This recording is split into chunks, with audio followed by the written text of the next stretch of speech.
ఈరోజు సార్ చేతుల మీదుగా పంపిణీ చేయబడుతుంది. అందులో 460 మంది, కానీ ఒక్కొక్కరికి 2-3 వస్తువులు కూడా వస్తున్నాయి కాబట్టి దాని యొక్క మొత్తం విలువ 71,31,840 రూపాయలు సార్. ఈరోజు మీ చేతుల మీద ఈ వస్తువులు పంపిణీ చేస్తున్నాం సార్. ఇక్కడ అందరూ కూడా సహకరించి చాలా పూర్తి సబ్సిడీ. ఈ బ్యాటరీ బండి కూడా ఒక్కొక్కటి 45,000. చిత్తూరు జిల్లాలోనే 89 బండ్లు ఈ జిల్లాలో ఏ కాన్స్టిట్యూషన్ కూడా రాలేదు.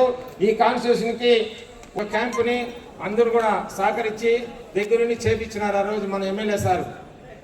కాబట్టి ఈరోజు సార్ యొక్క అందరూ కూడా నాయకులు, అందరూ ఇక్కడ అధికారులు, ఇక్కడ మీరు దివ్యాంగులు, పలంనేరు నియోజకవర్గం అందరూ కూడా సహకరించాలని కోరడమైనది.